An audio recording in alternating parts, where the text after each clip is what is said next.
हे एक करपण्यासाठी आणि हरपण्यासाठी ज्ञान पाहिजे, उरलेलं सुद्धा स्वरूपाला प्राप्त व्हायला पाहिजे. आणि आता आपलं तेवढं शिल्लक राहिले काय? ज्ञानाची व्यवस्था लावणं, ज्ञान व्यवस्थेला लावणं, ज्ञान स्वरूपाला प्राप्त करणं, ज्ञान ते स्वरूपी होऊन जायचे, एवढी भूमिका माझ्या अंदाजानं आपल्या सर्वांची. कारण ज्ञानापर्यंत आपण सर्वजण आलो. मी कोण आहे याचा सर्वांना उलगडा झाला, नुसता शब्दाने नाही तर अनुभवाने सुद्धा तो उलगडला झाला. कळालं आपल्याला मी कोण आहे ते. हा, हे मी नाही हे स्पष्ट झालं, हे कोणालाही कळतं. हे मी नाही, हे मी नाही. बरं, ज्याने हे हात धरलाय, ज्या हाताने हे धरलंय तो हात सुद्धा मी नाही, बरोबर आहे की? ज्या डोळ्याने याला पाहिलं, हाताला पाहिलं, तो डोळा सुद्धा मी नाही. हा, जो प्राण चालू आहे तो प्राण सुद्धा मी नाही. हा, प्राणावर बसून येणार मन आहे ते मन सुद्धा मी नाही. त्या मनाला, प्राणाला, डोळ्याला, हाराला, हाताला जाणणारी बुद्धी सुद्धा, बुद्धीद्वारे जाणणारा बुद्धी मी नाही, चित्त मी नाही आणि अहंकार मी नाही. कोणाचे? तुमचे बरं का. मन, बुद्धी, चित्त, अहंकार ते तुम्ही नाही, कारण तुम्ही त्याला जाणता आहात आणि म्हणून तुम्ही त्याच्यापासून वेगळे आहात. मग जो जाणणार आहे तो तुम्ही आहात का? थोडा विषय पुढे चालला बरं का. ज्याने ह्या सगळ्यांना जाणलं, कोणाला? हाराला जाणलं, हाताला जाणलं, डोळ्याला जाणलं. एक विषय घेतला फक्त आपण. डोळ्याला जाणलं, प्राणाला जाणलं, मनाला जाणलं, बुद्धीला जाणलं, त्या वृत्तीला जाणलं. आणि ज्याने जाणलं ते तुम्ही आहात का?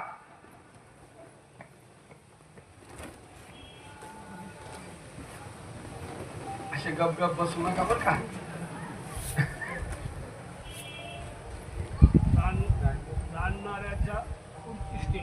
आम्ही तेच मग थोडा विषय पुढे चालला.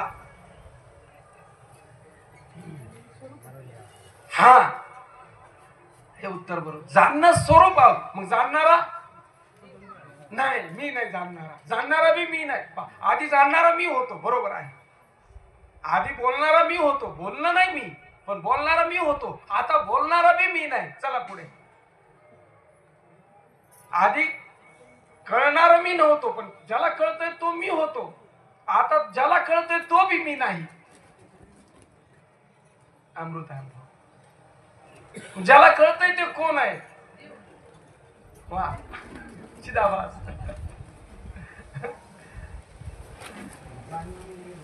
हो, तो आत्मा. ते तुम्ही, ते तुम्ही, ते तुम्ही. आणि ते तुम्ही म्हणायला बी शिल्लक नाही. ते तुम्ही म्हटला की दुसरा आला. पहा, लक्ष द्या. मी परमात्मा आहे असं म्हणताना सुद्धा दुसरा आला, द्वैत आलं तिथे. मीचा उच्चार झाल्याबरोबर द्वैत धरलं तिथे. मी एक आहे हे म्हणण्यास सुद्धा द्वैत आलं तिथे. एकाला एक म्हणणं सुद्धा संभवत नाही. जाणीव आली, वाणी आली, बुद्धी आली, सगळेच आलं. अहो, नुसतं आ करताना सगळे गबाळ येत आहे. आता काय करावं? सगळं गबाळ आहे, सगळी सामुग्री आहे. अनेक नका पडू. हे गबाळ कळालं पाहिजे. ते आहे थोडी नाही. असं चिंतन आपण करू शकतो ना. मग आम्ही काही नाही तरी जाणता म्हणून आहोच ना. जाणत्याला आम्ही महत्व दिलेच ना. माझ्या जाणत्याला तरी मी महत्व दिले ना. ज्या सर्वांना पाहून वेगळा असलेला मी, त्या मीला सुद्धा मी पाहतोय. आता अख्ख्या पंढरपूरला जाणून, संपूर्ण पंढरपूरला देवासहित जाणणारा मी आणि त्या मीला पाहणारा, त्याला मी नाही म्हणता येत. त्याला मी नाही म्हणता येत. त्याला मी म्हणणं आलं की वृत्ती आली ना. वृत्ती आली. हा, वृत्ती आली.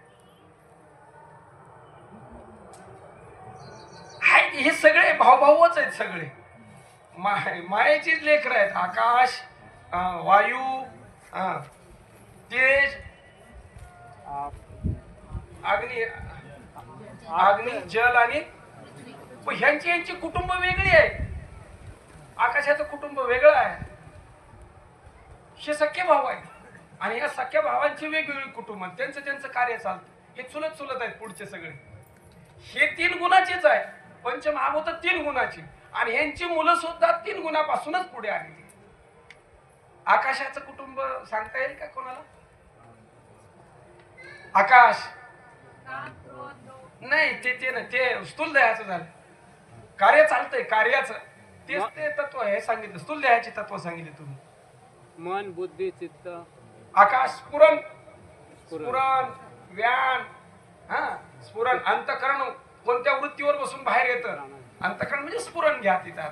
स्फुरणला कारण त्याला बसायला वृत्ती लागते, असं येत नाही. थोडं लक्ष द्यावं का? आता आला विषय तर तेवढा घेऊ, पूर्ण करू. अंतकरण जेव्हा स्फुरण आहे ते स्फुरण व्यान वृत्तीवर बसतं, व्यान वायूवर बसतं आणि त्याच्यावर बसून ती वृत्ती कानाकडे येते. तिसरं कुटुंब त्यांचं. आणि कानाचा संबंध शब्दाशी आहे आणि शब्दाचा संबंध वाणीशी आहे. आपण काय घेतलं? अंतकरण पंचकातलं एक घेतलं, बरोबर. पंचमहाभूत, एक पंचमहाभूत, एक अंतकरण पंचक, एक वायू मधला एक घेतला, ज्ञानेंद्रियातला एक घेतला, कर्मेंद्रियातला एक घेतला आणि त्याचा विषय एक घेतला. जास्त होत आहे का? जड जाते का? नाही. तुमचं धर्माची जड जाणार नाही. तुम्ही माझं आकाश धरलं की घोटाळा आहे, माझं चित्त धरलं की घोटाळा आहे. तुम्ही तुमचा कान धरा ना, तुम्ही तुमची वाणी धरा ना अशी. तुम्ही माझं धरलं की घोटाळा आहे. जड आपलं धरलं की जड कसं जाईल? आता तुम्ही स्फुरण धरा. स्फुरण म्हणजे मी आहे ते स्फुरण आहे ना. तुमचा देह तुम्हाला जड आहे का? तुमचं ओझं झालंय का कधी तुम्हाला? देखे पुढीलांची ओझे तुम्हाला ओझं झाले का? तुमचं तुम्हाला झालंय ओझं. दुसऱ्याचं ओझं आम्हाला झालेलं आहे. दुसऱ्याचं म्हणजे हे ह्यांचं ओझं. देखे पुढीलांची ओझे म्हणताना इकडे निर्देश केलेला आहे. प्रकृतीचं काय तू ओझं? आपुला माता घ्यायचे तरी कान दटीजे धनुर्धरा. का बर तुला ते हो ना, प्रकृती क्रियामान आणि गुणकर्म आणि सर्वशा. अहंकार विमूढ आत्मा, अहंकार विमूढ आत्मा.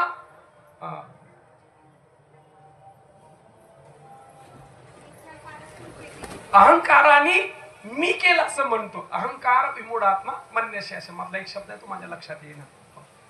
या प्रकृती क्रियामानाने, प्रकृतीची क्रिया गुणांनी चालते आणि तू त्यांचं सगळं कर्म स्वतःवर का बरं घेतोयस? कशासाठी स्वतःवर घेतोयस?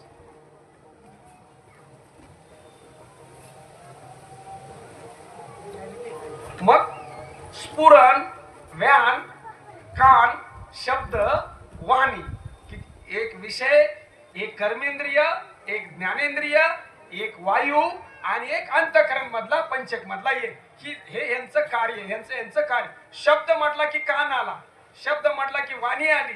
शब्द आतमध्ये घेऊन जाण्यासाठी व्यान वायू पाहिजे. हो, व्यान वायूची व्यवस्था आहे. आणि कळण्यासाठी चिदाभास आहे, कळण्यासाठी तुमचा मी. आणि त्या मीला कळालं, त्या मीचा कळण्याचे साक्षी तुम्ही आहात. हे मलाच कळालं. हे कुणाला कळालं? हे मलाच कळालं. हे कुणाला कळालं? हे एक कुटुंब झालं. दुसरं वायूचं कुटुंब.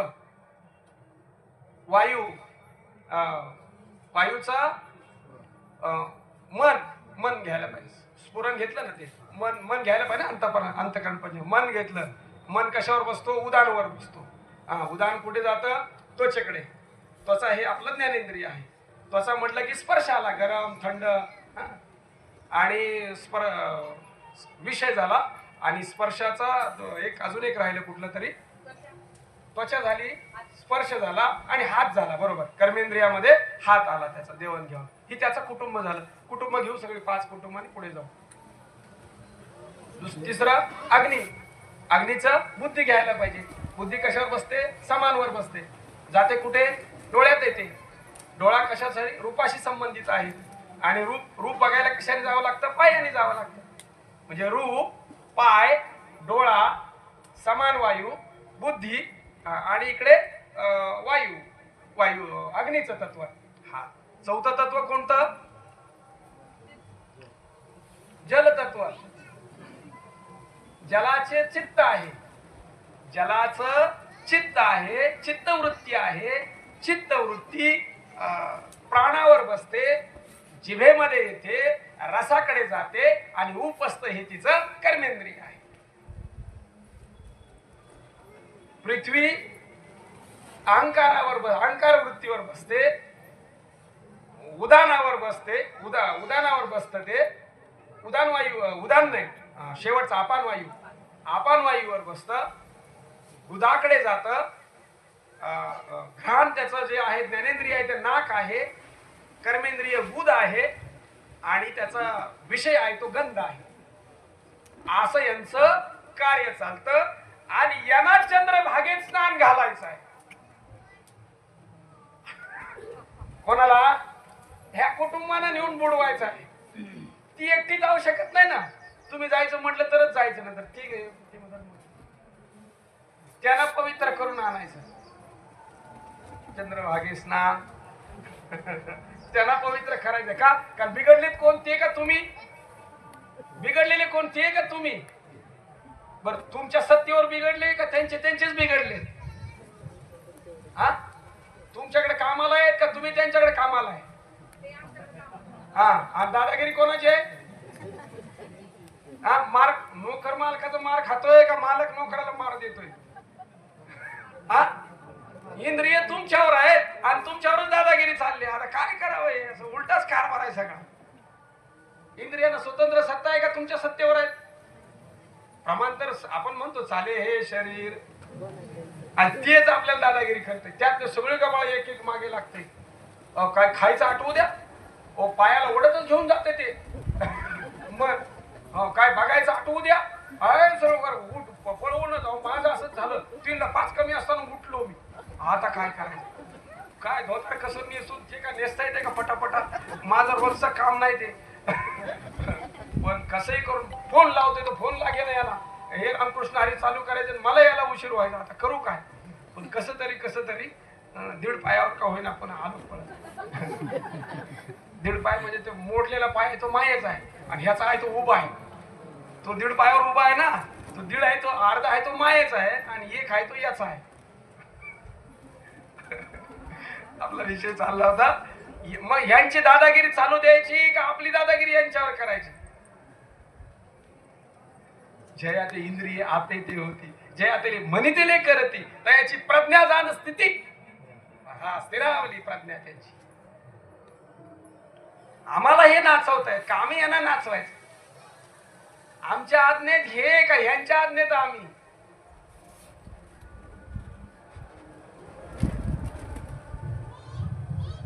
असं गप्प नका हो. तुम्ही बोललं की मला पुढे जाता येईल. कोण कोणाच्या आज्ञेत आहे आता? तुमची इंद्रिय. तुम्ही दुसऱ्याच्या इंद्रियकडे जाऊच नका. घोटाळा तिथेच होतोय. इंद्रिय जे हा ते पुरुष जे करीत हा ती दुसरी ओवी आहे. बरोबर. हा ते तरलेच ना तरती दुसरी. बरोबर आहे. कर्मयोगातलीच ओवी आहे ती सुद्धा. त्या तिसऱ्या त्याच्याच ओवी आहे त्या. बरोबर. तरलेची न तरती आणि ह्याची प्रज्ञा जाण स्थिती स्थिरा. हा स्थिर झाला. हे उपयोगाचे आहेत. पण सत्ता कोणाची चालली पाहिजे? ज्याची सत्ता आहे त्याची सत्ता चालली पाहिजे का ह्या बाकीच्यांनी आपल्यावर कहर केला पाहिजे? पण चिंतन करण्यासारखी गोष्ट आहे आणि आपल्या हातातला भाग आहे तो. त्याला शम म्हणा, त्याला दम म्हणा, उपरती म्हणा, तितिक्षा म्हणा. ह्याला स्नान घालून आणायचं. आपला विषय तो झाला. मग ह्याला वरच्या पाण्याचं स्नान चालेल का आतलं पाणी काहीतरी करावं लागेल? याला कोणत्या नदीत स्नान घालावं लागेल? हा बरोबर आहे. हा हा हा धुवनी. हा गुरु दाविली वाटा. हा वा येऊनी धुवनी मळकटा. हा मग या एक चिंतन आहे. मला आद्यशंकराचार्यांच्या चरित्रामध्ये हे चिंतन सापडलं. की आपल्या देहामध्ये काही नद्या वाहतात आणि त्याच्या वाहण्याच्या नाड्या आहेत आणि त्या केव्हा वाहतात, कोणत्या रीतीने वाहतात आणि त्या वाहिल्यानंतर कोणाचं स्नान होतं आणि त्या स्नानामध्ये कोण पवित्र होतो आणि पवित्र व्हायच्या आधी मळलेला असायला पाहिजे. आंघोळीच्या आधीची काय भूमिका असते, मळलेला आहे आणि म्हणून त्याला आंघोळीची आवश्यकता आहे. मग हे आत्म्याशी संबंधित आहे का, आत्मा मळलेला आहे का अगोदर, नंतर आत्मा धुवायचा आहे का आपल्याला, नाही ना. ते जसंच आहे त्याच्याशी काही संबंध नाही आपला. तो जसा आहे तसंच आहे, शुद्ध आहे, पवित्र आहे, पावन आहे. काय तुम्ही त्याला जेवढे द्याल तेवढे उपमा कमी आहे. मग मळणार कोण आहे, मळतय कोण, मलिनता कुठे आहे की ज्याला धुवावा लागेल. हा बरोबर आहे. अंतःकरण म्हणताना चिदावास धरायला लागतो, जीव धरायला लागतो. हा अंतःकरण म्हटलं की नुसतं अंतःकरण नाही आणि चिदावास म्हटलं की नुसता चिदावास नाही. आरसा म्हटलं की आज दिसलंच म्हणून समजायचं आणि आज ज्या अर्थी दिसतं त्या अर्थी आरसा आहे. आतलं दिसलेलं आरशाचं आहे का बाहेरच्याच आहे, आरशात ते दिसलं तुमचं ते आरशाचं आहे का तुमचं आहे, तुमचं आहे, दिसलं आरशामुळे. एवढा विषय घेऊ आणि मग आपल्या कालच्या विषयाकडे त्यालाच अनुसरून आहे. मग आपल्या नद्या ज्या पाहून घेऊ आपण, ही इडा, पिंगळा आणि सुषुम्ना ह्या 3 नाड्या आहेत. इडेमधून वाहते ती गंगा वाहते, पिंगळेमधून वाहते ती यमुना वाहते आणि सुषुम्नेमध्ये मधून जे वाहते सरस्वती वाहते. मला कोणाकडे असेल तर मदत करा, एखादं मला आठवणार नाही बरं का. हा हे 3 झाले. गुप्त आहे ती सरस्वती आहे, ती वाहते. ह्या 3 नद्या आणि 3 नाड्या. डाव्या डोळ्यामध्ये गांधारी नाडी आहे, तिच्यामध्ये कावेरी नदी वाहते. उजव्या डोळ्यामध्ये हस्तजीवा नाडी आहे, हस्तजीवा नाडी आहे आणि तिथून सिंधू नदी वाहते. जिभेमध्ये अलंबुषा नाडी आहे आणि गौतमी नदी वाहते. डाव्या कानामध्ये यशस्विनी नाडी आहे आणि पूर्णा नदी वाहते. उजव्या कानामध्ये पुषा नाडी आहे आणि कृष्णा नदी वाहते. हे वरचं झालं. आता गुदामध्ये शंकिनी नाडी आहे, गुदामध्ये शंकिनी नाडी आहे आणि तापी नदी वाहते, तापी वाहते. उपस्थामध्ये कुहू नाडी आहे आणि तिच्यामध्ये नर्मदा नदी वाहते. किती नाड्या झाल्या, 2 कर्मेंद्रिय खालची आणि हे ज्ञानेंद्रिय सगळी, याच्यामध्ये 3 धरले आपण, बाकी इकडे 2 वगैरे. हा इथे 3, 2 5, 2 7, जिभेतली 1 8 आणि खाली 2 10, 10 नाड्या जिभेची धरली ना. इथे 3, 2 5, 2 7, 8 आणि खाली 2 10. या नाड्यांचा एकत्रित संगम प्रयागला होतो, त्याचं नाव आहे प्रयाग. सगळ्या तिथे येतात, त्याचं नाव आहे प्रयाग. आणि या सगळ्या तुडून भरून वाहण्यासाठी, या सगळ्या भरून वाहण्यासाठी हो त्याला नामाची रीत सुरू व्हायला लागते, त्याला नाम सुरू व्हायला लागतं. हो म्हणजे ज्याला म्हणतो ना सुसाट्याचा वारा सुटायला लागतो, गडगडाट व्हायला लागतो आणि मग त्याने त्या व्हायला सुरुवात करतात. एवढ्या तुडुंब वाहतात बाबा, ह्या देहातून बाहेर त्या उत्स्फूर्तपणे घामाच्या निमित्ताने दिसायला लागतात. याचा अनुभव तुम्ही घेतला नाही का. हा आणि तिथे जे स्नान होत, हा प्रयाग माधव विश्वरूप. हा ओवी आहे का अभंगातल्या प्रमाणात, ओवीच. अच्छा हो वा, पाहिजे मी शोधून पाहिजे. सुरुवात काय त्या ओवीची, मनोनी भलतेनी हे सद्भावे नाहावे. वा, प्रयाग माधव विश्वरूप भावे, येतुलेनी संसाराशी द्यावे तिलोदक. वा वा वा, ही ओवी शोधेल मी आता. वाचनात गेली आहे पण ते चिंतनात नाही. हा हा क्षेत्र संन्यासाचा का स्थिर राहू नये तिथे.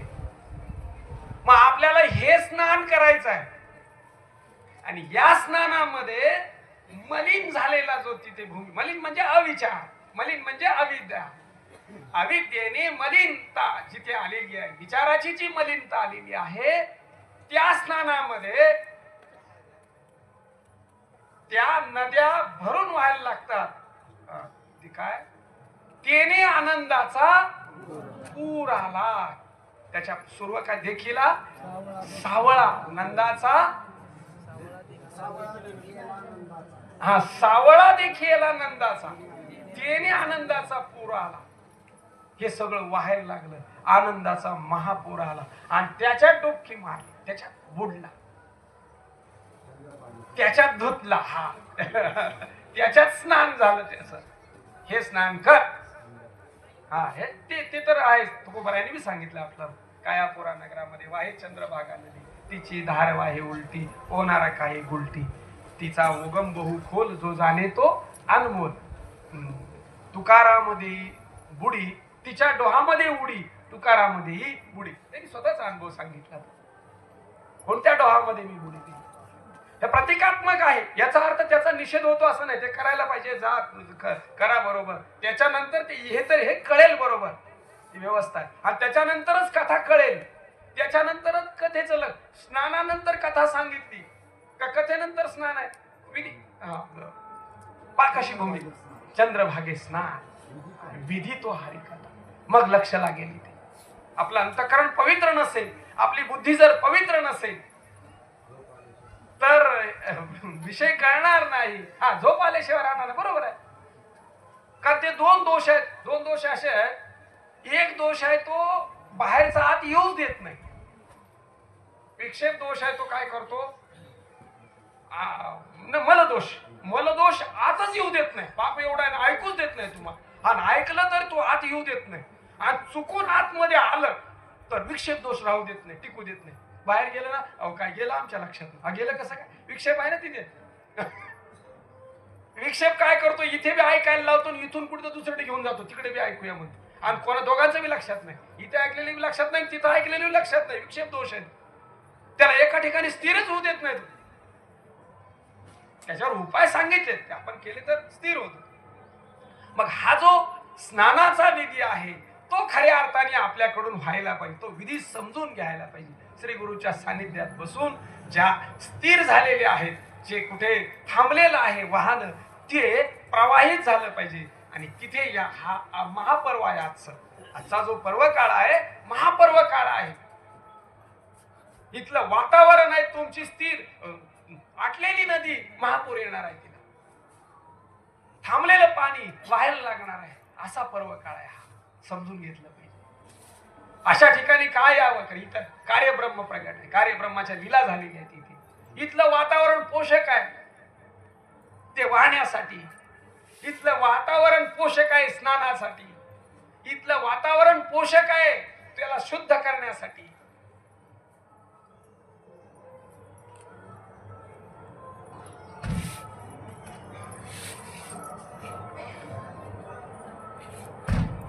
आणि असं स्नान केल्याशिवाय तो जो आत मलिन झालेला आहे तो पवित्र, त्याची पवित्रता होणार नाही. तो पवित्र होणार नाही, तो पावन होणार नाही, त्याची ऐकण्याची वृत्ती तयार होणार नाही, त्याला दिलेलं ज्ञान फलद्रूप होणार नाही अंतःकरणामध्ये. काल विषय झाला आपल्याला.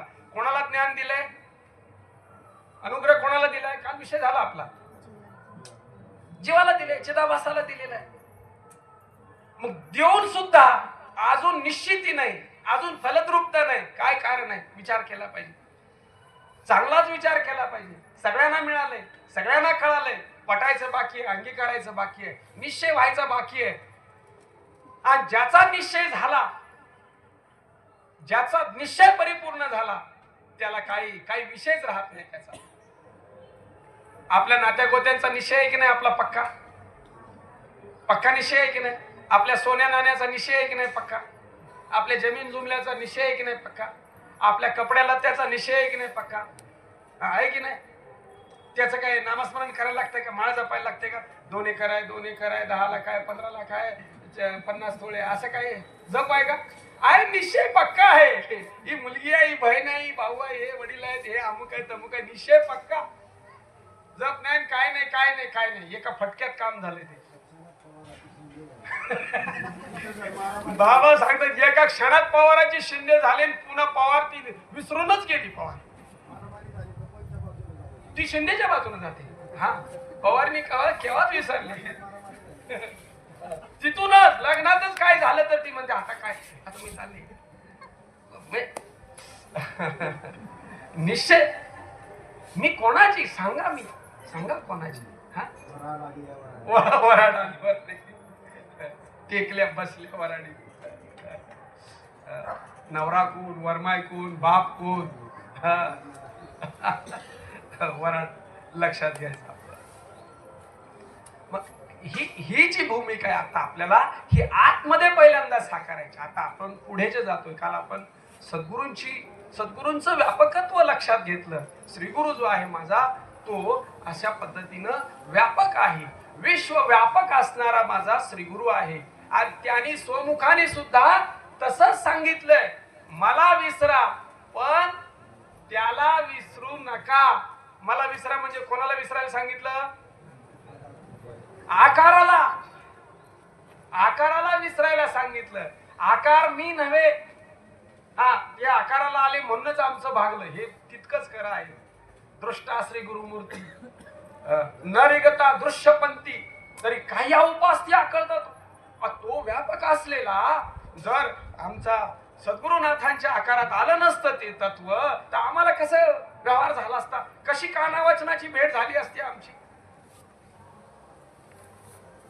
पण जरी ते आकाराला आलं, जरी त्यांचा आणि आमचा कानावचनाची भेट झाली तरी सुद्धा ते नाही. त्यांनी स्वमुखाने सांगून गेलेले आहेत. ते कुणी आमच्यापैकी कुणी सांगितलं तर अजिबात पटलं नसतं, पण त्यांनी सांगितलंय. त्यांना माहित होतं कुठे अडकणार आहे, कुठे फसगत होणार आहे, आकारात फसगत होणार आहे, नावात फसगत होणार आहे. का नामारूपात अडकलेली माणसं आहोत, भावनेमध्ये अडकलेली आम्ही माणसं, भावात अडकलेली माणसं आहोत. भावात बी अडकणं आहे, अभावात बी अडकणं आहे. गेले भाव अभाव, गेला भावाभाव आणि मग झाला स्वयंमेव पांडुरंग. त्याशिवाय पांडुरंगाचे ते शुद्ध चैतन्याकडे जातच नाही. अभाव पण नाही पाहिजे, अभाव बी नाही, कारण सापेक्ष भाव अभाव आहे. भाव अभाव आठव नाठव सापेक्ष भूमिका, मग निरपेक्ष झाला स्वयंमेव पांडुरंग. मग त्या भूमिकेपर्यंत पोहोचलं जाते, मग ती भूमिका तयार होते.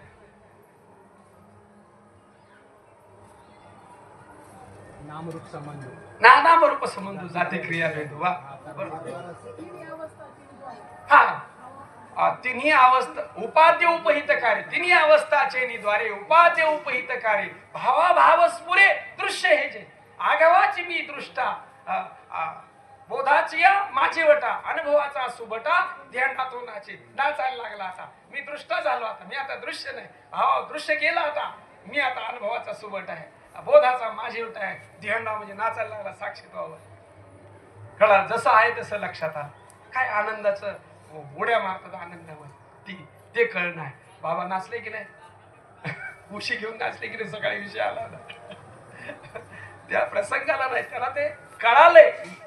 ती ताई कोण कीर्तन करत होती ना, ती जी बोलत होती त्या शब्दाने त्यांना भयंकर म्हणजे त्याला म्हणतो ना असा आनंद झाला आणि त्या आनंदात नाचायला लागले. शब्द कोणते होते माहित नाही, पण भाव मात्र विश्वाचा प्रगट होत होता आणि त्या तो आनंद झाला, ते घेऊन नाचत होता. भगवंताला ते आनंद झाला.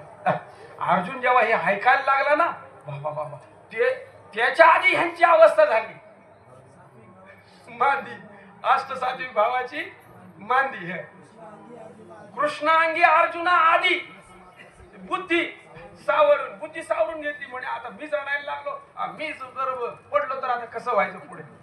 काय वेळा स्वतःला